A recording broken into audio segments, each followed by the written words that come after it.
गीता जी में वर्णित तत्वदर्शी संत कौन है?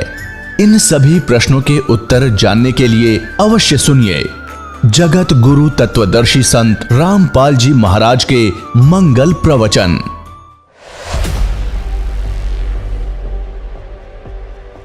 संत रामपाल जी महाराज के शिष्य मैं शिष्य नहीं हूँ। मैं बागेश्वर धाम गया था, वो तो पल पल में चमत्कार कर रहे हैं। जैसे एक सिद्धि मन वृत्ति बतावे, मन की वृत्ति बता देने से क्या उसका भला हो जाएगा? क्या दिख रहा संत रामपाल जी महाराज में ऐसा क्या कि मैं उनसे नाम दीक्षा लूं? बताइए। दास पे लिखा नहीं है, दास बोल सकता है कि मैं उपासक को सर्व सुख और पूरा कंप्लीट मोक्ष देने का वायदा करता हूँ जब नियम में रहोगे तो। शिव जी आपके यहाँ पुस्तकों में लिखा है कि उनकी मृत्यु होती है, तो ये क्या हुआ? ये कौन सी बात हुई? आप बताइए इसको जरा, सब लोगों के मन में क्वेश्चन है। मैं ब्रह्मा और शंकर हम सभी तुम्हारी कृपा से विद्यमान है। हमारा आविर्भाव माने जन्म, तिरोभाव माने मृत्यु हुआ करता है। देखिए संत रामपाल जी महाराज जी ने ये कहीं नहीं कहा है कि कृष्ण भगवान नहीं है या राम भगवान नहीं है। ब्रह्मा विष्णु महेश को हम छुड़वा सकते हैं? हम कोई बालक है? पूरा ऐसा कुछ नहीं, ये सब पाखंडवाद चल रहा है।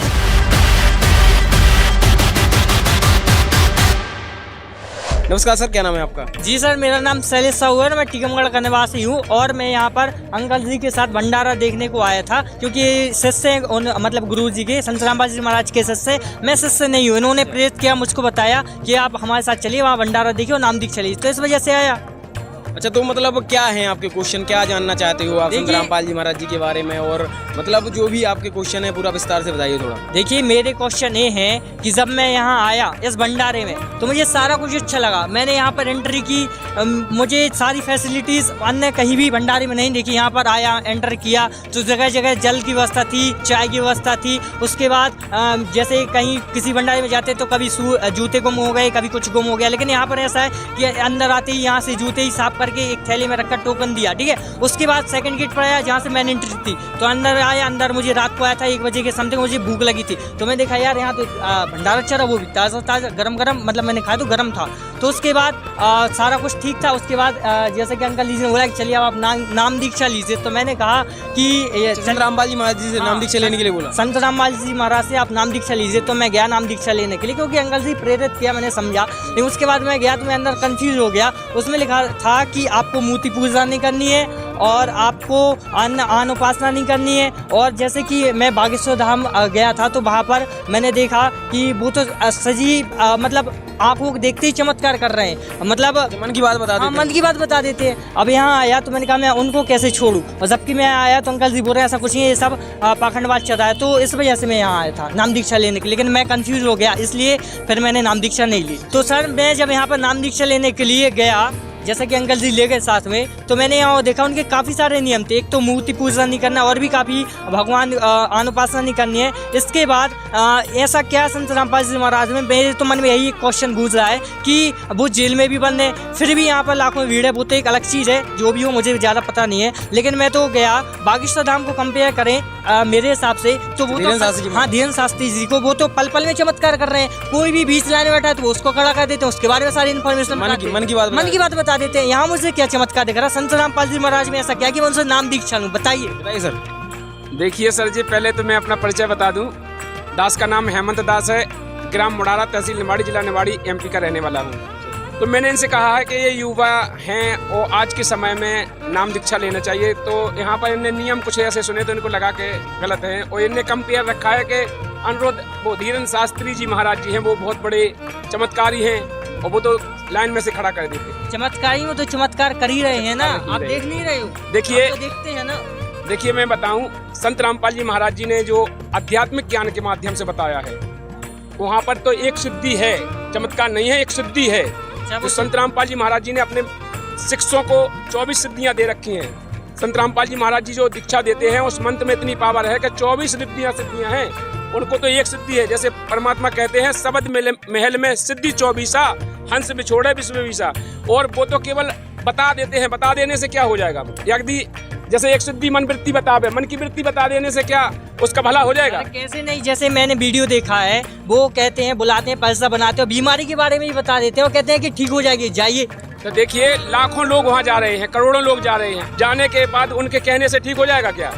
जैसे कोई आदमी बता दे कि कल दिन डूब जाएगा 6 बजे, और दिन तो डूबना ही है, तो क्या उसके लाभ हो जाएगा? नहीं, ये गलत है। सिद्धियां होती हैं, बता देते कहने हैं। का मतलब ये है कि वो तो डूबना ही था, है ना? हाँ, डूबना ही है, लेकिन सिद्धि तो वो कहते हैं। संत रामपाल जी महाराज जी आज जेल में हैं 14 से, आज कितने दिन हो गए आप देख लीजिए कंपेयर करके। 14 में जब संत रामपाल जी महाराज जी जेल गए, जब कितनी संख्या थी, और आज संत रामपाल जी महाराज जी जेल में बैठे हुए हैं, और जेल में बैठकर कितनी बड़ी लीला कर रहे हैं, कितना बड़ा चमत्कार कर रहे हैं। लाखों श्रद्धालु एक दिन में जुड़ते हैं। यहाँ पर श्रद्धालुओं को लाखों लाभ होते हैं। यहाँ पर लाखों ऐसे श्रद्धालु हैं जिनकी जन्म मृत्यु भी टाल दी है। और दूसरी बात, चमत्कार तो वो होता है कि वहाँ पे बैठे बैठे यहाँ करोड़ों लोग संत रामपाल जी महाराज जी से नाम उपदेश ले रहे हैं। ये भंडारा देखा आपने? धीरेन्द्र शास्त्री जी से कह दीजिए एक कथा बचवा के करवा देगा।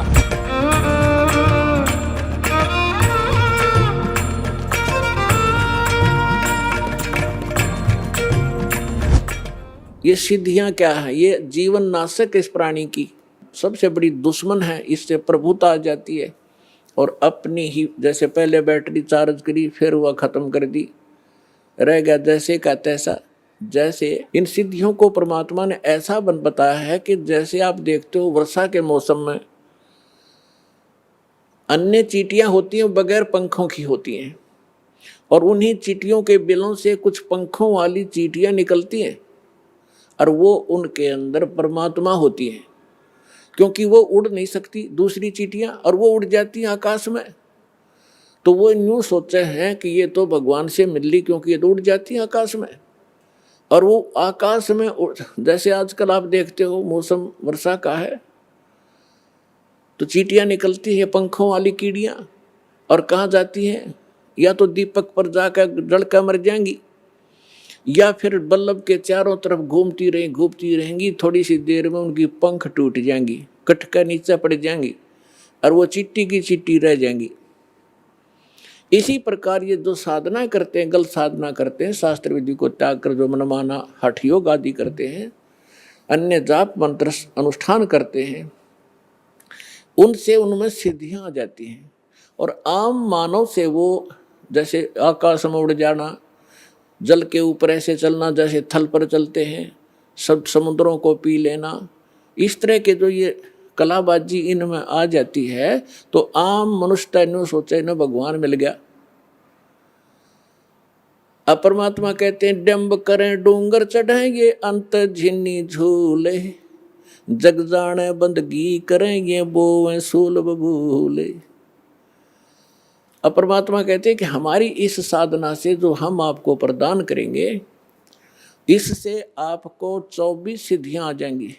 यहाँ की तो 8 सिद्धि हैं, और उन्हीं के अंदर ये लटपट होकर अपना जीवन नाश कर जाते हैं। परमात्मा कहते हैं जो साधना हम आपको बताने जा रहे हैं, इससे आपको 24 सिद्धियां प्राप्त हो जाएंगी, लेकिन एक भी प्रयोग मत कर लेना, नहीं तुम्हारे लिए विष का काम करेंगी। अपने आत्मा सिद्धि का अर्थ होता साधना की सफलता। हम इन सिद्धियों जो हमारे अंदर आएंगी, हम इसको डिपॉजिट रखेंगे, एक पावर बनेगी, और जो अन्य मंत्र हम आपको दे रहे हैं उससे आपकी आत्मा इतनी चार्ज होगी, इन्हीं के सहारे, इनकी भक्ति की शक्ति से हम सतलोक जाएंगे। यदि हमने यहाँ खराब कर दी तो हम आगे जा नहीं सकते, हमारी सारी पूंजी नष्ट हो जाती है। तो क्या बताते हैं? शब्द महल में सिद्ध 24, अंश बिछोड़े विश्वे 20।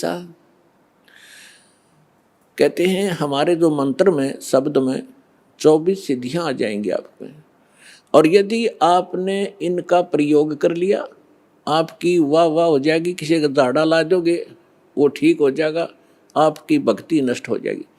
या आप देखते हो पुराने किसी नगर में कोई किसी चीज़ का झाड़ा लगाता है, उनका दादा लाई है कि वो दूसरा लगाना शुरू कर देता है। ये पूर्व जन्म के पुण्यकर्मी प्राणी थे, और पहले भी इन्होंने ऐसे बैठा लिया, और दोबारा थोड़ी बहुत पूंजी बची थी, वही झाड़े ला कर नाश कर जाएंगे। तो इसलिए हमने चौकस होना है, थोड़ा बुद्धि से काम लेना है। झाड़ा लाने से बात नहीं बनेगी, उसको अपना इस परमात्मा से जोड़े, वो भी अपना धन इकट्ठा करे, आप भी करो। क्या बताते हैं? शब्द महल में सिद्धि 24, अंश बिछोड़े विश्वे 20। एक सिद्धि सुर देव मिलावे, एक सिद्धि मन वृत्ति बतावे, एक सिद्धि होवे पवन स्वरूपी, एक सिद्धि होवे अनुरूपी, एक सिद्धि निस्वासर जागे, एक सिद्धि सेवक हो आगे, एक सिद्धि स्वर्गापुर धावे, एक सिद्धि जो सब जग सब घट छावे, एक सिद्धि सब सागर पीवे, एक सिद्धि जो बहुजुग जीवे, एक सिद्धि जो उड़े आकाशा, एक सिद्धि परलोक के वासा, एक सिद्धि कष्ट तन जारा, एक सिद्धि तन हंस निहारा, एक सिद्धि जल डूब न जाई, एक सिद्धि जल पैर न लाई, एक सिद्धि बहु चोले धारे, एक सिद्धि नीत तो विचारे, एक सिद्धि पांचों तत् नीरम, एक सिद्धि जो बजर शरीरम, एक सिद्धि पीवे नहीं खाई, एक सिद्धि जो गुप्त छिपाई, एक सिद्धि ब्रह्मंड चलावे, एक सिद्धि जो सब गढ़ सब नाद मिलावे, एता खेल खिलारी खेले, सो हम हंसा प्रगट बेले, 24 को ना दिल चावे, सो हंसा शब्द अतीत कहावे, प्रासिद्धि पूर्ण पटरानी, सतलोक की कहूँ निशानी, सतलोक सुख सागर पाया, सतगुरु भेद कबीर लखाया, परमहंस पे खो परवाना, जन कहते दास गरीब दीवाना। एक बार हमारे ताऊ के लड़के की भैंस चोरी होगी, तो किसी ने बताया कि वहाँ इधर गुड़गांव साइड में एक मुसलमान है और वो जाति बता दी है चोर का नाम। तो उसने वो वहाँ गए 5-7 हमारे घर वाले, उसने कहा कि तुमने जिस पे शक है उसका नाम लिख लो और उसके साथ साथ और 10 नाम और पर्चियाँ बना लो, एक तो उसकी हो जिसके ऊपर तुमने शक है और बाकियों की 10 के 9 के नाम और लिख दो, 10 पर्ची यहाँ डाल दो, मैं अपने आप उठा के दे दूंगा, वो चोर होगा। अब उन घरवालों को किसी एक पर शक था, उसका नाम लिख दिया। सबके जितने सेव वहाँ गए थे सबके मन में यूँ था कि यूँ पक्का चोर है, और वो पर्ची डाली, उसने वह पर्ची उठा के दे दी। वह मन की वृत्ति जाने था कि किसके बारे में सोच रहे हैं ये चोर। सब खुश हो गए, वाह भाई वाह, बड़ी बात है, तो कति सच्ची बात होगी भाई, देखा ना हम भी सोच रहे थे, इसने वही बता दी। वो आके पुलिस ने कहा था भाई अपना नाम बता दो, किस पे शक है, उन्होंने बता दिया यूँ चोर है। पुलिस ने उसको पूछताछ की, धमकाया खुरकाया, पुलिस ने कहा भाई यूँ चोर नहीं है। फिर उन्होंने किसी और पर शक कर लिया कि शायद वो है भाई पक्की बात, वो उस दिन वहाँ खड़ा था, ऐसे रात में वहाँ खड़ा था, उसने देखा था। तो वो फिर किसी दूसरे और के पास गए, एक ऐसा ही बकवाद करनी है, तो उसने भी यही कहा। ऐसे ही उन्होंने उसका नाम लिख दिया, जिस पे शक था 9 और लिख कर डाल दिए। उसने वह पर्ची निकाल दी जिस पर उन हमारे घर वालों में शक था, वो नाम निकाल के दे दिया कि यूँ चोर है। अब फिर उन्होंने फिर आगे पुलिस को बताया कि यूँ पक्का चोर है भाई, तुम कित पूछ का ऐसे ऐसे वहाँ। तो पुलिस वाले बोले ये बात नहीं जस्ती। उससे भी पुलिस ने पूछा था अच्छी की, लेकिन वो भी चोर नहीं था, वो बहस नहीं पाई। और वो जाते बताते जो मन में सोचते ये बकवादे हैं, किसी ने सच्ची भी हो जाती है उनकी, तो 20 जगह गुण गा दिया, हमारी तो सच्ची बता दी थी। तो पुण्यात्मा, ये ड्रामाबाजी हमने नहीं करनी चाहिए। देखिए दिल पे हाथ रख के एक बाबा कह दे कि तुम पागलो हो, मूर्ख हो, वो खुद कहता है मैं कोई बाबा नहीं हूँ, कोई संत नहीं हूँ, मैं कोई गुरु नहीं हूँ, वो स्वयं स्वीकार करता है। और वो कहता है तुम तो पागल हो, तो तुम पागल हो उनको कथावाचकों को बुला करके उनकी रोजी रोटी चला रहे हो, जबकि संत रामपाल जी महाराज जी हमारा कल्याण कराने के लिए, हमारा मोक्ष कराने के लिए दिन रात प्रयत्न कर रहे हैं, ऐसा स्वच्छ समाज बना रहे हैं। उनके यहाँ जाने के बाद देखा है कोई भी जाता है जो ये कहते हैं तुम चाहे अत्याचार करो, अत्याचार करो, दुराचार करो, कछु करो, मुर्गा काटो चार्जो करो, चार्जो खाओ पियो, लेकिन तुम तो हम न आओ, हमारी जेब भाई जाओ, चले जाओ, तुम्हारा सब भलो हो जाए। उनके कहने से भला नहीं होगा। यहाँ संत रामपाल जी महाराज जी ने बताया है, जो मंत्र अपने बताते हैं, वेद पुराण में प्रमाणित करके बताया है, जो सत भक्ति स्वयं करेगा तब उसको वो लाभ होगा। किसी के कहने मात्र से, किसी के आशीर्वाद देने से किसी को कोई लाभ नहीं हो सकता है। इसलिए मैं कह रहा हूँ दावे से, संत रामपाल जी महाराज जी ने प्रमाण करके सभी सदग्रंथ खोल के दिखाए हैं। 4 वेद 6 शास्त्र 18 पुराणों में प्रमाणित किया है, उन मंत्रों को प्रमाणित किया है, उस पूर्ण परमात्मा को प्रमाणित किया है। उन्होंने बताया है कि यह पूर्ण परमात्मा की भक्ति जो मर्यादा में रह करके करेगा उसको लाभ होगा। तो उसके साथ सुखों की बात करते हो। देखिए सर, वैसे मैं आपको बताना चाहता हूँ, जिस तरीके से आपने ये बात तो सही की है। देखिए मैं भंडारे में आया तो मुझे काफ़ी अच्छा माहौल लगा, क्योंकि मैं धाम पर भी गया हूँ तो वहाँ भी मैंने भंडारा किया, तो मैं कंपेयर नहीं कर सकता हूँ, क्योंकि किसी के बारे में बोलना गलत है। ना मैं इसे यहाँ की बुराई कर रहा हूँ, ना वहाँ की बुराई कर रहा हूँ, कि क्वेश्चन चल ही रहे हैं। तो वहाँ पर एक ये बात है ना कि मैं जब वहाँ पर नाम दीक्षा लेने के उन्होंने नियम बताया, जैसा कि एक नियम बताया कि आप पूजा अर्चना नहीं कर सकते हो, ना ही किसी मंदिर में जा सकते हो, ना ही मस्जिद में, ना ही गुरुद्वारे में, कहीं भी नहीं जा सकते हो, ठीक है। और फिर यहाँ पर जैसा कि चर्चा हो ही रही है, तो यहाँ पर बताया देवी देवताओं को छोड़ो। तो मैं धाम पर जाता मैं तो हनुमान जी को मानता था, फिर ये भगवान बताने कबीर साहब को, तो मैं यहाँ कंफ्यूज हूँ कि मैं हनुमान जी को अपना भगवान मानूँ कि कबीर साहब को। आप बताइए इस बारे में। मैं सर देखिए सर, जैसे कि कोई कह दे कि जाओ मैंने तुमको 5 एकड़ जमीन दे दी, मौखिक कह दे, तो क्या वो मिल गई आपको? लेकिन कोई रजिस्ट्री करके आपको 1 एकड़ दे दे, वो कहे नहीं रजिस्ट्री करके दे दे, वो कागज आप जा करके अपन सरकार में ले जाएंगे तो आपको वो मिलेगी कि नहीं मिलेगी? तो इसी प्रकार संत रामपाल जी महाराज जी ने हमारे नाम रजिस्ट्री कर दी है। संत रामपाल जी महाराज जी ने सभी सदग्रंथों में खोल करके प्रमाण किया है कि कबीर साहब ही पूर्ण परमात्मा है।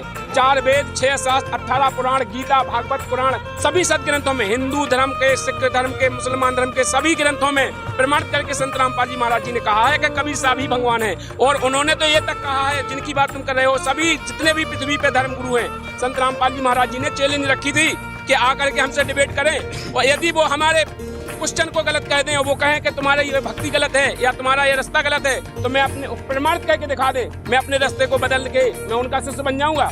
कोई भी नहीं आया, सबने निरुत्तर कह दिया। तो आज भी संत रामपाल जी महाराज जी कहते हैं कि कोई भी ऐसा संत धरती पे हो और वो आकर के अपनी भक्ति को मेरी को गलत बता दे और प्रमाणित करके कह दे कि ये भक्ति है। इसलिए मैं दावा करता हूँ संत रामपाल जी महाराज जी जो कहते हैं बिल्कुल यथार्थ सत्य कहते हैं, और उन्होंने जो कबीर साहब को भगवान बताया है वो बिल्कुल सही बताया है। श्रीमद् भगवत गीता के अध्याय 15 के श्लोक नंबर 1 से 4 तक पूरी सृष्टि रचना के बारे में बताया है।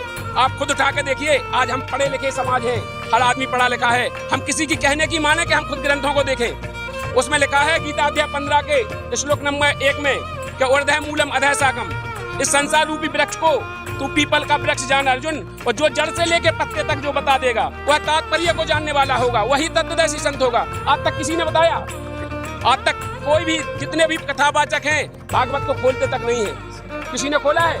मनमुखी कहानी बताते हैं। लेकिन संत रामपाल जी महाराज जी उंगलियां धर धर के गिनाते हैं। आज बच्चे बच्चे को, जैसे श्रीमद् भगवत गीता के अध्याय नंबर 4 के श्लोक नंबर 34 में कहा है, वह तत्वदर्शी संत की शरण में जा, सरलता पूर्वक दंडवत प्रणाम कर, कपट भाव छोड़कर, वह परमात्मा का जो ज्ञान उपदेश देगा उससे तेरा कल्याण होगा।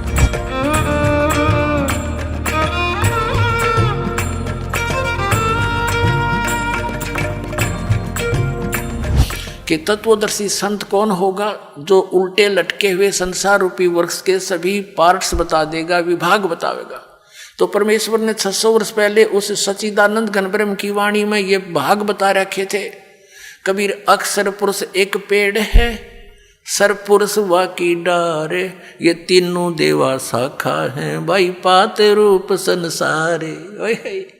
कख नहीं पता था। वेद ज्ञानदाता, गीता ज्ञानदाता ने भी सिर्फ ऑप्शन छोड़ दिया, ऊपर को जड़ वाला और नीचे को तीनों गुण रूपी शाखा वाला, ये उल्टा लटका हुआ संसार रूपी वृक्ष से। अब इसके बारे में कंप्लीट ज्ञान तो तत्वदर्शी संत देगा, उससे पूछो।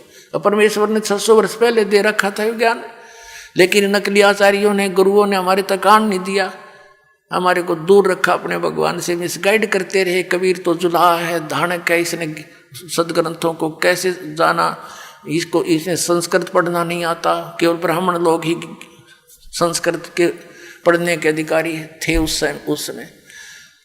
तो हमने यह बात इनकी मान ली झूठों की कि भाई सचमुच कबीर साहब तो जुलाए थे, दानक थे और ये पढ़े नहीं होंगे।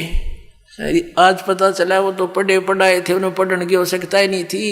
वो तो परमात्मा थे, सब भाषा के ज्ञाता थे, उनकी रची हुई सृष्टि थी, उनका दिया हुआ विधान था, उनको कंठस्थ याद है तो मालिक है।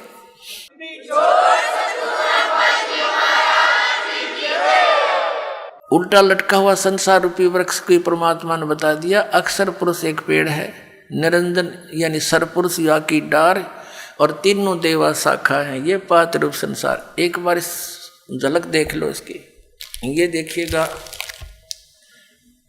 श्रीमद् भगवत गीता अध्याय नंबर 15 के श्लोक नंबर 1 से लेकर 4 और 16 और 17 का ये निष्कर्ष है। ये परमात्मा का दिया हुआ ज्ञान है।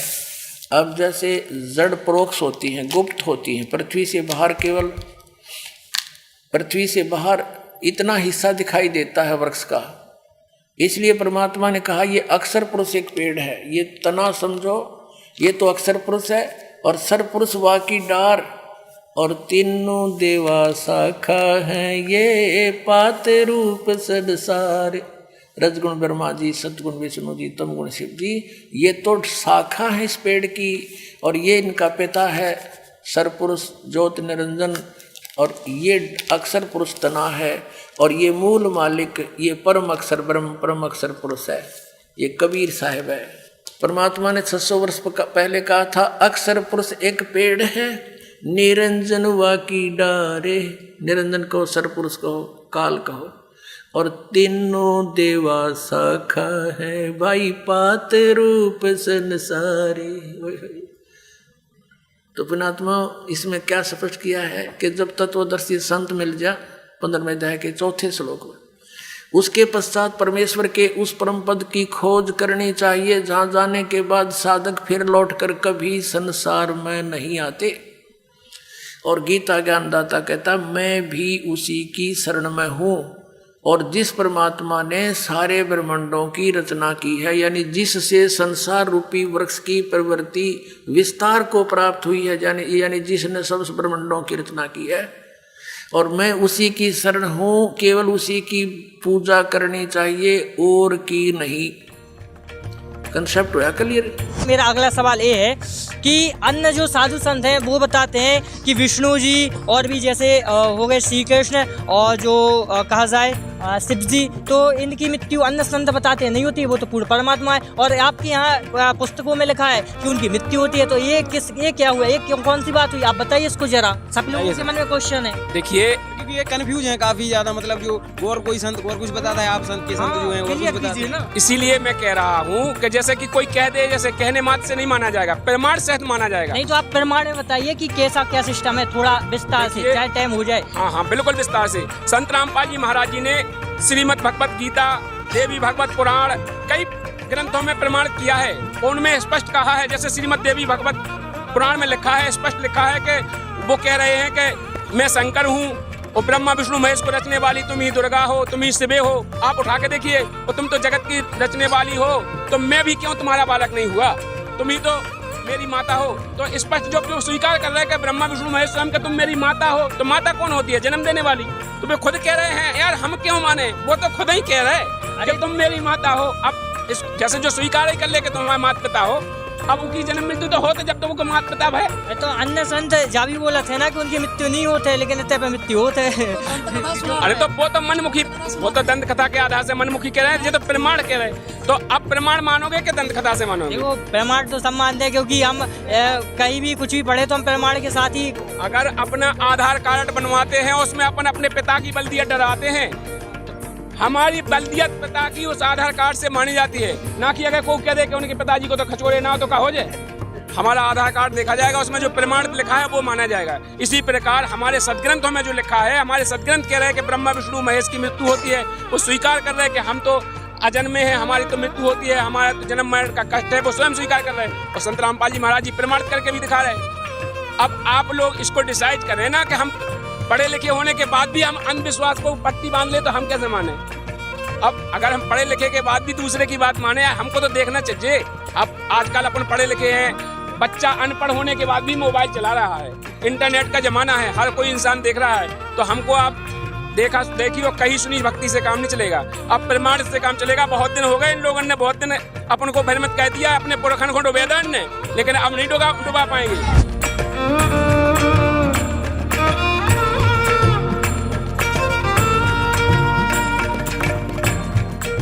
अब बुद्धिमान हिंदू समाज के बच्चे सारे शिक्षित हो गए, अब इनको यूं स्वीकार करना पड़ा। सचमुच जो पुराणों में लिखा और 600 वर्ष पहले भगवान बता गए, वो जो का तो आज पुराणों में लिखा, जिसको ये अशिक्षित कहते थे। और परमात्मा वैसे तो वो तो अंतर्यामी है, सब भाषाओं को जानते हैं। जानबूझकर मालिक अक्सर ज्ञानहीन रहे कि कोई नू ना सोचा कबीर जी ने ये पढ़ ली होंगी, कुरान पुराण वेद पुराण पढ़ लिए होंगे। और अब इससे हम भगवान पहचान सकते हैं कि परमात्मा जिसको अज्ञानी कहते वो महाज्ञानी, सब वेदों और गीता और पुराणों को जानकार थे, वो तो परमात्मा थे। और ये संस्कृत के ज्ञाता महामंडलेश्वर विद्वान को थे, न कख भी ना पता हमारे सिलेबस का, हमारे सदग्रंथों का पता नहीं। अब आपको दिखाते हैं, सबसे पहले देवी भागवत दिखाते हैं। अब देखिएगा, श्रीमद् देवी भागवत यानी देवी पुराण, गीता प्रेस गोरखपुर से प्रकाशित है। ये संपादक है हनुमान प्रसाद पोदार, चिमनलाल गोस्वामी। ये कहाँ से छपे हैं? प्रकाशक एवं मुद्रक है गीता प्रेस गोरखपुर, गोविंद भवन कार्यालय कोलकाता का संस्थान। ये यहाँ से छपा है। 123 पृष्ठ पे ये तीसरा स्कंद। यहाँ पर भगवान विष्णु अपनी माता दुर्गा की महिमा स्तुति कर रहे हैं। तुम शुद्ध स्वरूपा हो, यह सारा संसार तुम्ही से उद्भासित हो रहा है। मैं ब्रह्मा और शंकर, हम सभी तुम्हारी कृपा से विद्यमान है। हमारा आविर्भाव जन्म, आविर्भाव माने जन्म, तिरोभाव माने मृत्यु हुआ करता है। केवल तुम ही नित्य हो, जगत जननी हो, प्रकृति और सनातनी देवी हो। प्रकृति दुर्गा को कहते हैं, ये स्पष्ट लिखा है। भगवान शंकर बोले, देवी यदि महाभाग विष्णु तुम्ही से प्रकट हुए हैं, उनके बाद उत्पन्न होने वाले ब्रह्मा भी तुम्हारी बालक हुए, फिर तमोगुणी लीला करने वाला शंकर, क्या मैं तुम्हारी संतान नहीं हुआ? अर्थात मुझे भी उत्पन्न करने वाली तुम ही हो शिवे। संपूर्ण संसार की सृष्टि करने में तुम बड़ी चतुर हो। इस संसार की सृष्टि, स्थिति और संहार में तुम्हारे गुण सदा समर्थ हैं। उन्हीं तीनों गुणों से उत्पन्न हम ब्रह्मा विष्णु एवं शंकर नियमानुसार कार्य में तत्पर रहते हैं। श्री देवी भागवत यानी देवी पुराण में 5 कंसेप्ट क्लियर हो गए। ब्रह्मा विष्णु महेश की जन्म मृत्यु होती है, ये अविनाशी नहीं है। इनकी माता दुर्गा है। दुर्गा को प्रकृति भी कहते हैं। 3 तो ये हो गए। चौथा ये है कि रजगुण ब्रह्मा, सतगुण विष्णु, तमगुण शिव जी हैं। और 5वां ये हो गया कि ये ब्रह्मा विष्णु महेश केवल वर्क डन ही दे सकते हैं, ये किसी का संकट निवारण नहीं कर सकते। जैसा जिसका कर्म है वैसा ही देंगे, पुण्य भी पाप भी। केवल परम अक्षर ब्रह्म सतपुरुष कबीर साहब वो परमात्मा है जो हमारे भाग्य के लेखों को बदल सकते हैं, बुरों को। अब देखो, यदि कबीर सागर को अकेले को पढ़ाकर आपको सुनाता तो कोई विश्वास नहीं लाता। अब आपके समक्ष जो 600 वर्ष पहले भगवान बोल कर गए थे वो वचन, आज सदग्रंथों ने उनको सेकंड किया, समर्थन दिया। तो इससे पुण्यात्माओं बहुत आसान हो गया आपको भगवान को पहचानना, जिसको ये अशिक्षित अज्ञानी कहा करते थे। और इस संस्कृत भाषा के जानने वालों को हमारे पूर्वज बड़े विद्वान महर्षि बड़े पहुंचे हुए मानते थे। न कख नहीं पता था, सदग्रंथों से भी नहीं परिचित थे। ये आज तक हमें नहीं बता सके ऋषि महर्षि ब्रह्मा विष्णु महेश नाशवान है या अविनाशी है। इनके माता पिता भी हैं और सदग्रंथों में लिखे, इनकी जीवनी में लिखे, तो ये कख नहीं जाने थे, लोक वेद सुनाया करते थे। बताइए सर, अब आप क्या कहना चाहोगे? अब सर मेरा अगला क्वेश्चन ये है कि कंफ्यूज तो मैं हुई, अब इसके साथ एक और कंफ्यूजन ये है कि कई ऐसे साधु संत हैं और ऐसे मतलब कथावाचक हैं जो श्री कृष्ण की लीलाओं के बारे में बताते हैं और कहते हैं कि ये साक्षात भगवान है। तो इसमें तो बताया जा रहा है कि विष्णु और जो कहा जाए श्री कृष्ण भगवान नहीं है आपके ज्ञान, संत रामपाल जी ज्ञान के अनुसार, उनके नियमों के अनुसार। तो आप क्या कहना चाहते हो, इस बारे में बताएं थोड़ा। देखिए, संत रामपाल जी महाराज जी ने ये कहीं नहीं कहा है कि कृष्ण भगवान नहीं है या राम भगवान नहीं है। किसी भी देवी देवता का निरादर नहीं किया है। नहीं तो हम नहीं कह रहे ना, ये सब हम नहीं, हम जैसे कई लाख हुए ना वो बोलते हैं ना, बातें ये हो रही ना। मैं इस वीडियो के माध्यम से सभी भाई बहनों से, जो जो इस वीडियो को देख रहा है और देखेगा, मैं उन सभी से अनुरोध कर रहा हूँ, निवेदन कर रहा हूँ, एक बार विचार कीजिए। संत रामपाल जी महाराज जी ने किसी भी किसी भी पुस्तक में नहीं लिखा है कि ये कृष्ण भगवान नहीं है या रामचंद्र जी भगवान नहीं है, ना उन्होंने किसी भी सत्संग में बोला है कि भगवान नहीं है। संत रामपाल जी महाराज जी ने तो डेफिनेशन के अनुसार समझाया है, जौन भगवान जिस स्तर का है उसका स्तर डिफाइन किया है। उन्होंने कहा है जैसे कि रामचंद्र जी हैं तो ये 3 लोक के स्वामी हैं, ब्रह्मा विष्णु महेश हैं, ये 3 लोक के स्वामी हैं, और रामचंद्र जी विष्णु के अवतार हैं। तो उन्होंने उनकी सिद्धियों के बारे में बताया। उन्होंने ये नहीं कहा कि उनके पास सिद्धि नहीं है, उन्होंने कहा है उनके पास 8 सिद्धि उन्होंने दिया हैं और ये चतुर्भुजी भगवान है। लेकिन ये इनके ऊपर भी जो पूर्ण शक्ति है वो पूर्ण परमात्मा कबीर साहब है। उसके बारे में उन्होंने कहा है कि जो पावर है वो पूर्ण परमात्मा से आती है। जैसे जड़ से अगर खुराक जाएगी तभी पत्ते तक जाएगी, और जड़ में पानी डालेंगे तो पत्ते तक खुराक जाएगी, पत्ता हरा भरा हो जाएगा, फल देगा। इसी प्रकार संत रामपाल जी महाराज जी ने कहा है कि जो भगवान है वो जो वहाँ से क्रेडिट मिलता है, जैसे हम पूर्ण परमात्मा की भक्ति करेंगे तो भक्ति करने के बाद जो वहाँ से भगवान हमको सुख देगा, हमारे क्रेडिट से हमारे पाप कर्म काटेगा, हमको पुण्य देगा, तो वो मिलेगा इन्हीं के द्वारा, क्योंकि वो यहाँ पे स्थगित किए गए हैं, उनको यहाँ का राज दिया गया है। ब्रह्मा विष्णु महेश यहाँ के स्वामी हैं, मैंने ये नहीं कहा है, लेकिन वो मिलेगा उन्हीं के द्वारा। लेकिन ये थोड़ी है कि हमें जैसे कोई नौका चिट्ठी देना है स्वामी को भगवान मान ले कि प्रधानमंत्री की चिट्ठी है जिससे जो भगवान है, ऐसा गलत है। बिल्कुल इसलिए गलत है कि हम जिनको ब्रह्मा विष्णु महेश को भगवान मानते हैं, लेकिन वो हमारे जहाँ तक के स्वामी हैं। जैसे हम सरपंच है, सरपंच को प्रधानमंत्री मान लेगा? नहीं मान सकते। प्रधानमंत्री जो हमें जैसे कोटे से राशन दे रहा हो आज पूरी भारत में, और प्रधानमंत्री कोटा से आ रहा हो, और हम क्या कहते हैं कि सरपंच दे रहा हो, हमें सरपंच को पूजन लगे? बताओ आप लोग।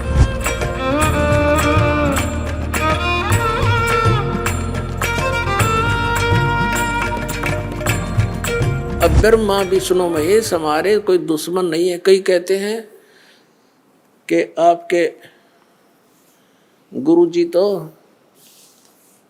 ब्रह्मा विष्णु महेश को छुड़वाते हैं। ब्रह्मा विष्णु महेश को हम छुड़वा सकते हैं? हम कोई बालक हैं? परमात्मा कबीर जी आदरणीय गरीबदास साहिब जी को सतलोक लेकर गए थे, वह सब सतिथि से परिचित करा कर, ब्रह्मा विष्णु महेश की सतिथि से परिचित करा कर वापस छोड़ दिया। उसके बाद उन्होंने कहा था, तीनों देवा कमल दल बसे, ये ब्रह्मा विष्णु महेश, प्रथम इनकी वंदना फिर सुन सतगुरु उपदेश। उन्होंने कहा था कि ये तीनों देवा कमल दल में बसते, हमारे कमलों में, इन दलों में अंदर रहते हैं, और प्रथम इनकी वंदना, ये मंत्र जो करते हैं इनकी साधना करते हैं, और फिर सुन सतगुरु उपदेश, सतगुरु के ज्ञान को सुनो और उसका पूरा कंप्लीट कोर्स लो, तब ये बात बनेगी। अब ब्रह्मा विष्णु महेश हमारे कोई दुश्मन नहीं है। कई कहते हैं कि आपके गुरुजी तो ब्रह्मा विष्णु महेश को छुड़वाते हैं। ब्रह्मा विष्णु महेश को हम छुड़वा सकते हैं? हम कोई बालक हैं? अब जैसे ऊर्ध्व मूलम अधः शाखम, ऊपर को जड़ वाला, नीचे को तीनों गुण रूपी शाखा वाला, उल्टा लटका हुआ संसार रूपी वृक्ष है। अब इसमें क्या है? ऊपर को जड़ता पूर्ण परमात्मा, नीचे को तीनों गुण रूपी संसार रूपी वृक्ष की शाखा है। तो क्या कोई शाखा को काट देगा बुद्धिमान व्यक्ति? पेड़ की शाखा को कोई काटने की कहेगा कि इसको तो फेंक दो काट के, फिर लटका के करेंगे बाकी का? परमात्मा कहा करते कि जैसे कोई हमने भक्ति रूपी पौधा बीजना है और हम नर्सरी से कोई पौधा लाए, कैसे बीजेंगे? उसको गड्ढा खोदेंगे और उस गड्ढे में उसको जड़ों की तरफ से दबाकर मिट्टी में, फिर उस जड़ों की मूल की सिंचाई करेंगे। तो मूल की यानी जड़ की पूजा करेंगे हम, तो वो पौधा पेड़ बनेगा, उसकी टहनियाँ बड़ी बड़ी हो जाएंगी, तीनों गुण रूपी शाखा, तो उन शाखाओं का फल लगेगा। और फल के लिए हम सारा प्रोसेस अपना कर रहे हैं, फल प्राप्ति के लिए हम कर रहे हैं, तो वो हमने तोड़ने नहीं होते, हमने ऐसे करना है, अपनी way of worship according to the spiritual करना है, शास्त्रों के अनुसार करना। देखना, ये समझ लो हम एक पौधा लाए तो ये है बुद्धिमता। जड़ों को गमले में यानी मिट्टी में डाला, दबा दिया और पूजा शुरू कर दी, सिंचाई। ये जड़ कबीर परमात्मा है इस संसार रूपी वृक्ष की। अब ये हमने जड़ों को पूजना है, इन ब्रह्मा विष्णु महेश की पूजा नहीं कर। हम क्या कर रहे हैं, ऐसे कर रहे हैं। ये बता बालका वाला काम कर रखे हमने, हंसी नहीं आवे। हम ऐसी पूजा कर रहे हैं, उल्टा काम कर लिया हमने। ब्रह्मा विष्णु महेश को हम इष्ट रूप में पूज रहे हैं, गमले में ला दिए ब्रह्मा विष्णु महेश और ये पूजा कर रहे हैं। तो कोई क्या कहेगा, समझदार व्यक्ति ने घर सीधा कर ले इसने, और वो लड़े, हट जा दूर, खबरदार तूने क्या कर दिया। अब देखो जड़ छोड़ दी हमने, अब जड़ ऊपर रहेगी तो पौधा, भक्ति रूपी पौधा सूख गया। ये यूजलेस है, शास्त्र विरुद्ध साधना है, ये उल्टा लट बीजा हुआ भक्ति रूपी पौधा। और हमने ऐसे करने को कहा, तो इसमें इसकी पूजा करेंगे भगवान कबीर साहब की, फिर हमारे शास्त्र अनुकूल कर्म बनेंगे। शास्त्र अनुकूल संस्कार होने से ये फल ब्रह्मा विष्णु महेश ने देना हमारे को, क्योंकि यहाँ के ये प्रधान है, इबिन का फल लगेंगे। अब जैसे आप किसी फैक्ट्री मालिक की नौकरी कर रहे हो, तो नौकरी उसकी कर रहे हो, आपकी हाजिरी लगकर तनख्वाह बनकर कैशियर के पास आती है, अकाउंटेंट के पास आती है। अब तनख्वाह तो देंगे अकाउंटेंट और वो कैशियर, लेकिन वो देंगे आपका वर्क डन, और वो भी उस मालिक की मजदूरी करोगे। तो यदि उस आप लागे अकाउंटेंट और कैशियर की जूते साफ करन, उसकी प्लेट धोना, वह नौकरी दी छोड़ आपने, वो खाक देंगे आपको, जो कहें भाज्य चोर चाह भी ना पियाओ टाइम पे। तो इसी प्रकार हमने पूजा तो करनी है, मजदूरी तो करनी, इष्ट रूप में तो पूजना परमपिता को, कबीर साहब को, और फिर उससे बनेंगे हमारे शास्त्र अनुकूल जितने भी शुभ संस्कार फिर देंगे। यही यहाँ पर जब तक आप यहाँ रहोगे तो यहाँ के ये प्रधान है, इन्होंने हमारा वर्क डन देना है। जैसा कर्म करेगा फल देगा भगवान, इनका ये आखिरी विधान था। तो ये भगवान तो वर्क डन ही दे सकते, इसमें ऐड नहीं कर सकते। और फैक्ट्री मालिक बनवाने के रखे दे दे तोहफे में, यानी परमात्मा हमारे मालिक हैं, मालिक तो कुछ भी दे सकता है। अब और थोड़ा सिखा दिखाते हैं, क्योंकि कंसेप्ट इससे जुड़ा हुआ है। इसी गीता जी अध्याय नंबर 3 के, ये श्रीमद् भगवद गीता अध्याय नंबर 3 के आपको दिखाते हैं, श्लोक 10 से लेकर 15।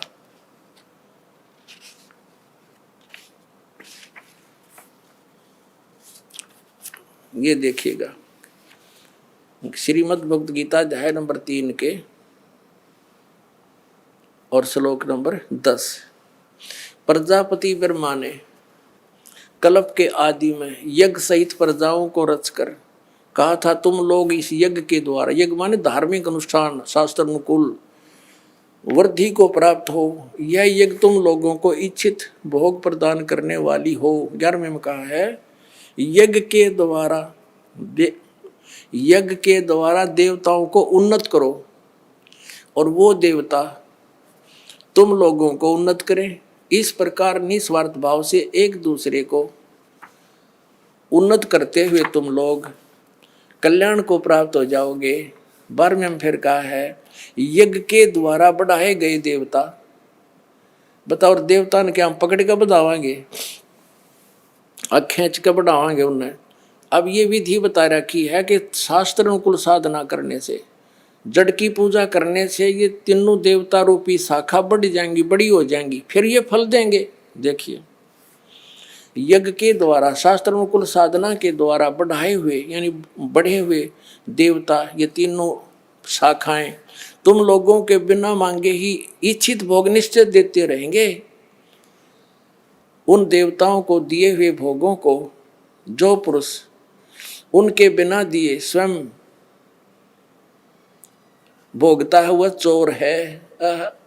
अब क्या सिद्ध हो गया कि जैसे हम मूल की पूजा करेंगे, मूल की यानी जड़ की पूजा करने से टहनी बड़ी हो जाएंगी, ये देवता बढ़ गए, बड़े होकर ये फलों से लथपथ हो जाएंगी, ये टहनी बिना मांगे देंगे अपने आप, क्योंकि हम मूल की पूजा कर रहे हैं तो अपने आप इनके बस की बात नहीं, देने पड़ेंगे फल हमारे को।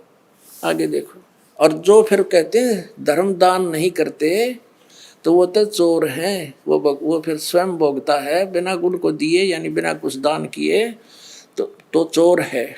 13वें में कहा है, यज्ञ से बचे हुए अन्न को खाने वाले श्रेष्ठ पुरुष सब पापों से मुक्त हो जाते हैं। और जो पापी लोग अपने शरीर पोषण के लिए ये अन्न पकाते हैं वे तो पाप ही खाते हैं। इसका कहने का भावार्थ ये है।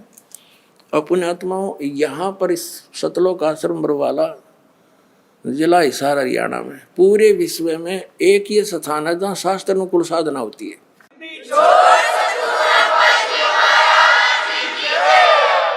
यज्ञ से बचे हुए अन्न को खाने वाले संत है, यानी साधु संत भक्त आत्माएं अच्छी आत्माएं सब पापों से मुक्त हो जाते हैं। अब कहने का भाव ये है कि यहाँ पहले भगवान को भोग लगा के शेष बचे हुए अन्न को उसके बच्चों को वितरित किया जाता है। वो महापाप नाशक बन जाता है। तो यहाँ आओगे तो सारी साधना मिल लेगी आपने, तो सब पापों से मुक्त आप होगे। ज्ञान सुनोगे, धर्म यज्ञ, ज्ञान यज्ञ, प्रणाम यज्ञ, सारी यज्ञ, सब साधना, पूरा ट्रीटमेंट दिया जाएगा। फिर कहते हैं जो दान धर्म नहीं करते हो तो चोर हैं भगवान के। जिन हर की चोरी करी और गए राम गुण भूल, ते बिदना बागुल किए वो फिर झूले उल्टी झूल। कहते हैं जो जिन हर की चोरी करी, भगवान ने जो आपको दान दिया है, धन आपके संस्कार में, उसको आगे दान जो नहीं करता वो तो चोर बताया भगवान का। तो फिर क्या बताते हैं देखिएगा, आगे इसमें निष्कर्ष निकल रहा है। तीसरे अध्याय का हमने ये 13वां श्लोक पढ़ लिया। यज्ञ से बचे हुए अन्न को खाने वाले श्रेष्ठ संत, संत माने आप अच्छी आत्माएं, पाप से मुक्त, सब पापों से मुक्त हो जाते हैं। और जो पापी लोग अपना केवल कमाया और खाया वहीं तक सीमित हैं, वो तो पाप को खाते हैं। अब 14 और 15 में एक निर्णायक ज्ञान दे दिया। पहले इनका अनुवाद पढ़ाएंगे इंजीनियरों का, फिर समझ में आएगा। संपूर्ण प्राणी अन्न से उत्पन्न होते हैं। अन्न की उत्पत्ति वृष्टि से होती है, वृष्टि यज्ञ से होती है, और यज्ञ शास्त्र, इसका अर्थ है शास्त्र अनुकूल कर्मों से जो होता है वो विहित कर्मों से उत्पन्न होने वाले हैं। यज्ञ यानी धार्मिक अनुष्ठान। और कर्म समुदाय को तो ब्रह्मो उद्भवम, इन्होंने ब्रह्म का अर्थ वेद कर दिया है। कोई बात हुई? ब्रह्म का अर्थ वेद कर दिया। ये लिखना था कि देखो हम यहाँ पर आए इस काल के लोक में, तो हमने कर्म करके ही मिलेगा, ना कति नहीं मिले।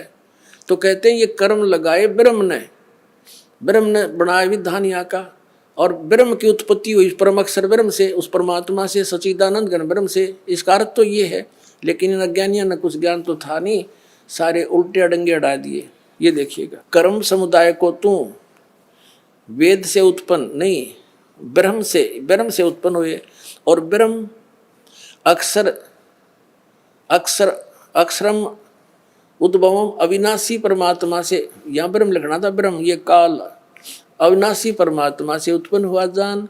इससे सिद्ध होता है कि सर्वगतम ब्रह्म, सर्वगतम माने सर्वव्यापी परमात्मा, सबका मालिक, सदा ही यज्ञों में प्रतिष्ठित है। उसको वो इष्ट रूप में पूज्य है, वही प्रतिष्ठित है सभी यज्ञों में, उसको इष्ट मानकर पूजा करनी चाहिए। इसका निष्कर्ष ये निकल गया। अब हम उस परमात्मा को इष्ट मानकर पूजा करेंगे तो हमारी शास्त्र अनुकूल साधना होगी। और इसमें कहा है कि शास्त्र अनुकूल साधना करने से हमारे शुभ संस्कार बनेंगे। ये भक्ति रूपी पौधा बड़ा होगा, ब्रह्मा विष्णु महेश के पास हमारे संस्कार जाएंगे, और ये बिना मांगे आपको देंगे, आपको बिना मांगे देंगे। जैसे फल लदपत हो गए टहनिया के, आप भी खाओ, रिश्तेदार भी ले जाओ, और पड़ोसी भी तोड़ ले जाओ, तो भी समाप्त ना हो।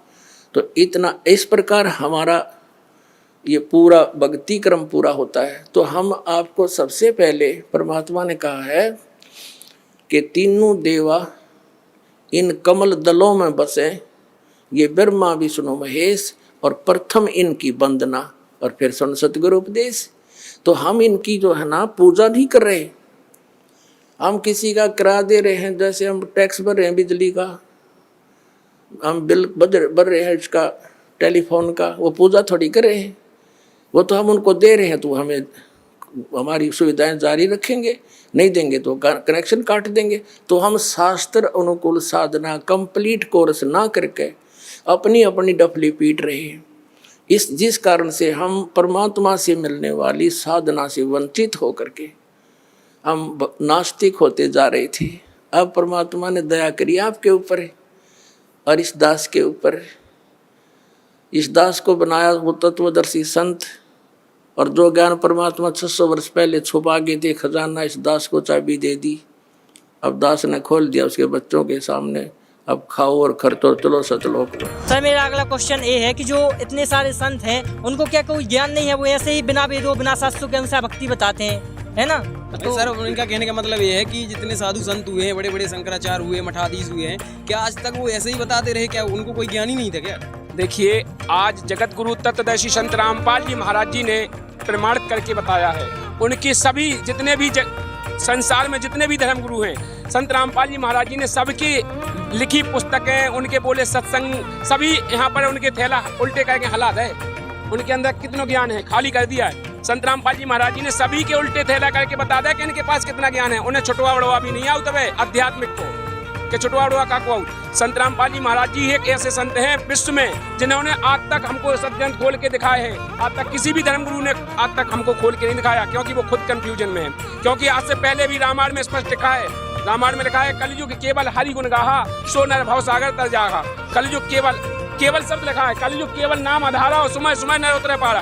और फिर भी जे मुंह रखे, फिर भी जे नहीं जान रहे, फिर भी जे पाखंडवाद करा रहे। गीता में स्पष्ट निषेध बताया है, अध्याय 9 के श्लोक नंबर 25 में कहा है, भूत पूजने वाले भूत बनते हैं, पितरों को पूजने वाले पितृ बनते हैं, और जो मेरी पूजा करेंगे मेरे पास आएंगे। फिर भी जे पितृ करवा रहे, मतलब पितृ पूजा करवा के हमें फिर भी भूत प्रीत बनवा रहे। तो आप जा बताओ जी कितने ज्ञानी को आए, इनको कितनों ज्ञान को आकर अपने सदग्रंथ कह रहे खोल के आज तक वे पढ़े होते, अगर उन्हें पता होता तो वे क्या होते। चलिए ठीक है। वैसे जो इतने वर्षों से इतनी सारी कुरीतियाँ अब फैली हुई हैं हिंदू धर्म में, लोग तरह तरह के भगवान पूज रहे हैं, तो क्या वो अभी तक गलत करते आ रहे हैं? देखिए, बिल्कुल गलत कर रहे थे, और कुरीतियाँ ही तो दूर हो रही हैं। आज संत रामपाल जी महाराज जी उन कुरीतियों पर तो झाड़ू फेर रहे। आज संत रामपाल जी महाराज जी ने उन कुरीतियों पर झाड़ू फेरी है। जितने भी लाखों श्रद्धालु हैं ये सभी उन कुरीतियों से दूर हो गए। पूरे कचरा को झाड़ के कना कर दो संत रामपाल जी महाराज जी ने, अपने अंदर को बाहर को। आज संत रामपाल जी महाराज जी से जो दीक्षा लेता है वो पूरी तरह से जानकारी करके लेता है। और सोशल मीडिया पे हर प्लेटफॉर्म पे संत रामपाल जी महाराज जी ऐप पर आप जाइए, संत रामपाल जी महाराज जी की पुस्तकें, ज्ञान गंगा जी ने किराए अनेकों पुस्तक संत रामपाल जी महाराज जी ने लिखी है।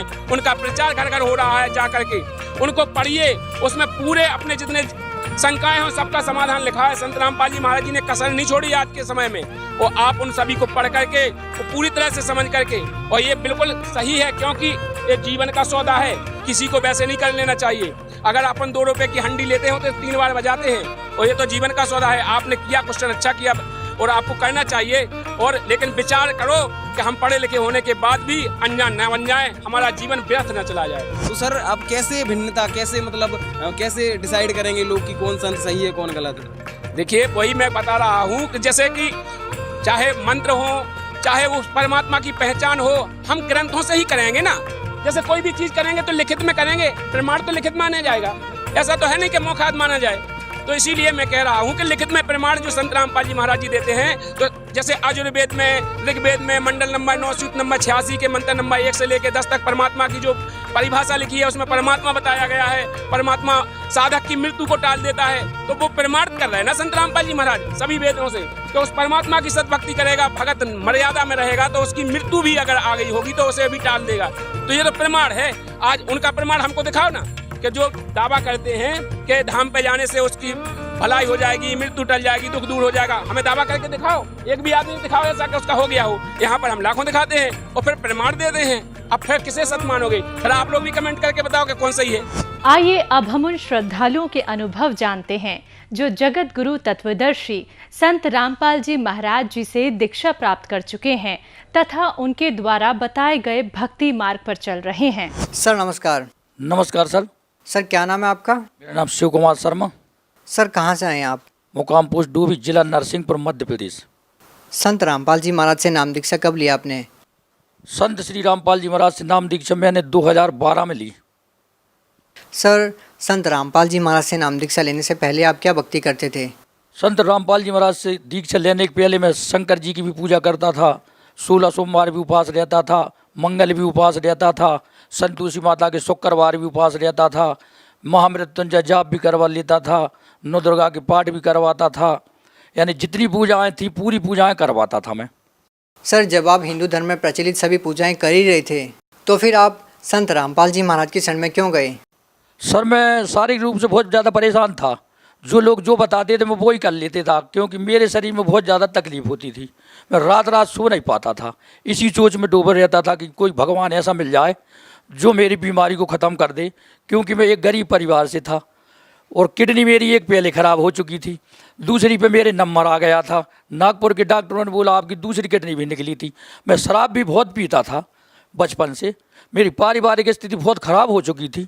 मैं 2011 तक भयंकर परेशान था साहब। मैं आत्महत्या करने के लिए तक तैयार हो जाता था, मगर मेरी एक पत्नी और एक पुत्र था, उनका मुँह देखकर मैं रह जाता था, क्योंकि मुझे रात रात भर नींद नहीं आती थी। मेरे हाथ और पैर और सिर में इतना दर्द हो जाता था कि मैं दारू पी लेता था। उससे मेरे को थोड़ी सी राहत मिल जाती थी रात, मगर वो पूरी परमानेंट नहीं मिलती थी। रात होती थी फिर वही दिक्कत होती थी। रात भर मेरी पत्नी पाँव के पास बैठी पाँव दाबती थी, एक बच्चा है वो भी मेरे पाँव दबाता था और सुबह उसको कब हो जाती थी पता नहीं चलता था। मेरे कारण मेरा पूरा परिवार अस्त व्यस्त हो चुका था, आर्थिक स्थिति मेरी पूरी बिगड़ चुकी थी। नागपुर के डॉक्टरों ने बोला आपकी दूसरी किडनी और निकलेगी, तो मैंने की सर क्यों निकलेगी, तो कहीं आप दारू ज़्यादा पीते हैं। तो सर इन चीज़ों से मैं बहुत ज़्यादा परेशान हो चुका था। परेशान होते हुए तो मेरी आर्थिक स्थिति इतनी ख़राब हो चुकी थी कि मैं आन के घर पर पलंग पर सो गया था, क्योंकि पैसे भी ख़त्म हो चुके थे। जो मेरे सबको पता है, ऐसा कुछ नहीं है जो इसमें कोई गलत बात हो।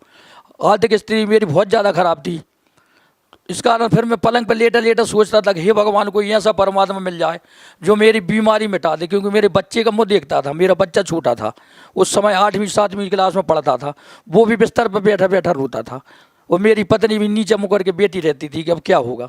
मेरी परिवार की स्थिति बहुत ज़्यादा परेशान हो चुका था। तो सर आप संत रामपाल जी महाराज की शरण में कैसे आए? हम संत रामपाल जी महाराज, मेरी पत्नी की छोटी बहन के पति जो करेली में राधेश्याम के नाम से हैं, वो पहले से जाती रहती थी रामपाल जी के यहाँ। रामपाल जी मैंने बहुत दिनों से नाम सुना था कि कोई हरियाणा में ऐसे संत हैं रामपाल जी महाराज। कई जगह यहाँ से सुना मैंने कि रामपाल जी बीमारी मिटा देते हैं, ऐसा कर देते वैसा कर देते हैं, सब कुछ कर देते हैं। तो मैंने उनसे पूछा कि भाई मेरी बीमारी मिट जाए तो आप बताओ।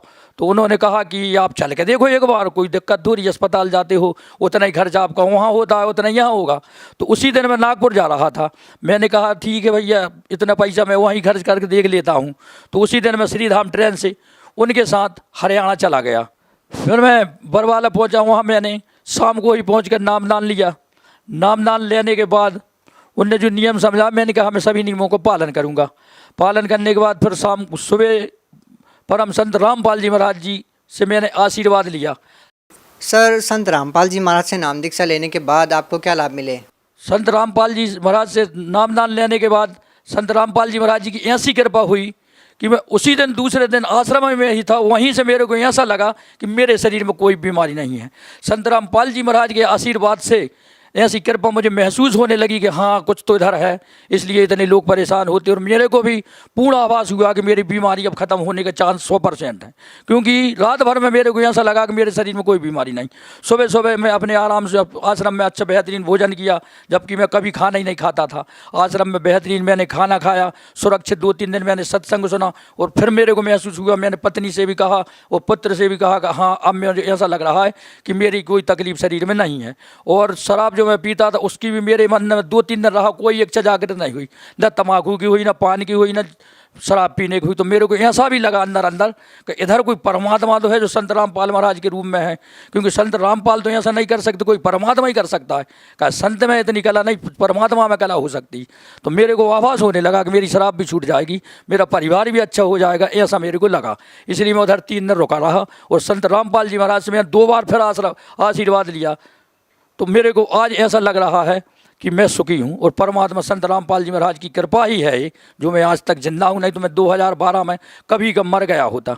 और मेरी आर्थिक स्थिति बड़ी ख़राब थी। संत जी से आशीर्वाद लेने के बाद मैंने फिर एक किराना दुकान खोली। किराना दुकान भी मेरी परमात्मा की संत रामपाल जी महाराज की कृपा से अच्छी चली। और दूसरी बात यह है कि मैं अपनी दुकान में 2012 से लेकर आज तक बीड़ी, सिगरेट, जर्दा, गुटखा बेचना तो दूर की बात, में ग्राहक को खड़ा नहीं होने देता, क्योंकि मेरे अंदर इतनी आत्मा आई कि मैं बिगड़ चुका हूँ तो दूसरे लोग ना बिगड़ें। और परमात्मा हमारे संत रामपाल जी महाराज प्रथम उद्देश्य में यही बताते कि बेटा नशा से दूर रहना, बीड़ी, सिगरेट, जर्दा, शराब पहला नियम है उनका। इसलिए मैंने उनके नियमों का पालन किया। मेरी दुकान में कभी बीड़ी, सिगरेट, गुटखा आज तक नहीं बिकता, जो सभी को मालूम है कि इनकी दुकान पे बीड़ी, सिगरेट, गुटखा नहीं मिलता। और अभी तक मेरी आर्थिक स्थिति भी ठीक है। मेरी पत्नी भी आजकल नामदान ले चुकी उधर से। मेरा पुत्र है जो आज D.Ed कर रहा है, वो भी नामदान ले चुका है। एक ही बच्चा है, वो भी अच्छा स्वस्थ है। पत्नी भी सही है। और मेरा परिवार इतना सुखी हो गया जिसकी मैंने कभी कल्पना की नहीं थी, क्योंकि संत रामपाल जी महाराज एक ऐसे संत हमें मिले हैं, इनकी मैं कभी बात क्या कहूँ आपसे कि मेरे के लिए तो स्वर्ग मिल गया परमात्मा। मुझे पहले शराब की इतनी लत थी कि मेरी एक किडनी पहले ही निकल चुकी थी, और दूसरी किडनी यदि संत रामपाल जी महाराज नहीं मिलते मेरे को तो मेरी दूसरी किडनी भी निकलने के पूर्ण चांस थे, क्योंकि मेरी शराब भी नहीं छूट रही थी। शराब की लत इतनी ज़्यादा थी कि किडनी निकलने के बाद भी, एक किडनी पर होने के बाद भी मैं शराब पीता था, और शराब की लत किसी भी तरीक़ा से नहीं छूट रही थी। सर, जैसा कि आपने बताया कि पहले आप बहुत शराब पीते थे, आपको शराब की लत थी, और उसकी वजह से आपकी एक किडनी भी ख़राब हो गई और दूसरी किडनी निकालने की नौबत तक आ गई।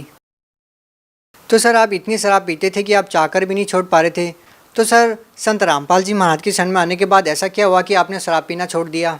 संत रामपाल जी की महाराज में यदि मैं नहीं आता तो मेरी एक किडनी और निकल जाती, ये भी पूर्ण सत्य है। एक किडनी मेरी डैमेज हो चुकी थी, मगर संत रामपाल जी महाराज की जो कृपा है, नामदान के जो उनके द्वारा मंत्र जाप दिए जाते हैं, उनकी ऐसी कृपा है, किडनी क्या कुछ शरीर का बिगड़ नहीं सकता, क्योंकि परमात्मा के पास, संत रामपाल जी महाराज के पास ऐसे मंत्र हैं जिनका हम भक्ति जी जाप करते हैं। जाप करने से मेरी एक किडनी तो पहले निकल चुकी, दूसरी परमात्मा की कृपा से बची है, जो आज मैं स्वस्थ हूँ। और आज देखने किसी को बताना हो तो बता भी सकता हूँ मैं कि परमात्मा की कृपा से बची है। न दूसरी किडनी भी मेरी डैमेज हो चुकी थी, निकलने के पूर्ण चांस थे। यदि परमात्मा ना मिलते तो मेरी दूसरी किडनी भी निकल जाती। सर, जैसा कि आपने बताया कि पहले आप बहुत ज़्यादा शराब पीते थे और संत रामपाल जी महाराज से नाम दीक्षा लेने के बाद आपने वो छोड़ दिया। तो सर, जैसे आप पहले नशा करते थे और आप चाहकर भी नहीं छोड़ पा रहे थे, तो सर आज बहुत सारे ऐसे लोग हैं जो नशा करते हैं और वो चाहकर भी नहीं छोड़ पाते। तो सर, आप उन लोगों को क्या कहना चाहेंगे? क्या वो भी संत रामपाल जी महाराज से नाम दीक्षा लेते हैं तो क्या उनका भी नशा छूट जाएगा? यदि वो संत रामपाल जी महाराज से नामदान दीक्षा लेते और उनके नियमों पर चलते हैं, जो परमात्मा संत रामपाल जी महाराज ने अपने नियम बनाए हैं, उनके अंदर जो चलता है, तो शराब क्या दुनिया की हर चीज़ छूट सकती है। और अच्छी उनके से नामदान लेकर शराब भी छूट जाएगी, अच्छी परम गति भी प्राप्त होगी। वो तो संत रामपाल जी नहीं है, संत रामपाल जी के चोला में पूर्ण ब्रह्म कबीर साहब हैं। जयदमों की भूल है कि वो संत रामपाल जी हैं, रामपाल जी नहीं हैं। संत कबीर साहब हैं, पृथ्वी लोक पर आए हैं, जिनको उनसे मिलना है, ज्ञान प्राप्त करना है, कर लो। भगवत गीता के आधार पर उनके द्वारा ज्ञान दिया जाता है। अच्छे नामदान जो परमात्मा जो उन्हीं का नामदान दिया जाता है। नामदान का जाप करो, 3 बार भक्ति करो, आपकी शराब क्या हर चीज़ छूट सकती। सर, आप भगत समाज को क्या संदेश देना चाहते हैं? समाज को यही संदेश देना चाहता हूँ कि आप पुरानी रूढ़िवादियों को छोड़कर संत रामपाल जी महाराज जी से अपना नामदान लेवें और अपने जीवन को सफल बनाएं। उनके द्वारा दिए गए मंत्रों का 3 बार जाप करें। उनके मंत्रों में इतनी शक्ति है कि आपको परम गति प्राप्त होगी। ये मेरा आपसे कहना है और यही मेरी आपसे प्रार्थना है, क्योंकि हम प्रार्थना ही कर सकते हैं आप लोगों से कि सब दुनिया को छोड़कर आप संत रामपाल जी महाराज जी से नामदान लेकर अपने जीवन को सफल बनाओ। ये क्रियाएँ तो अपने ज़िंदगी से होती आ रही, इनमें कोई फ़ायदा भी नहीं मिल रहा है। मैंने भी स्वयं देखा और आप भी स्वयं देख रहे हैं कि मेरी जब एक किडनी खराब हो सकती है, दूसरी भी होने के चांस थे। यदि रामपाल महाराज नहीं मिलते तो मेरी ज़िंदगी तो बर्बाद हो जाती। मेरी पत्नी और मेरा पुत्र आज परेशान रहते। ये सबको मालूम है, मेरे को अकेले को मालूम नहीं है। मेरी सभी जनों से यही प्रार्थना है कि दुनिया को छोड़कर आप संत रामपाल जी महाराज जी की शरण में आएँ, उस संत रामपाल जी महाराज से नामदान लेकर अपने जीवन को सफल बनाएं। यही आपसे मेरी प्रार्थना है। जी, बहुत बहुत धन्यवाद आपका। नमस्कार।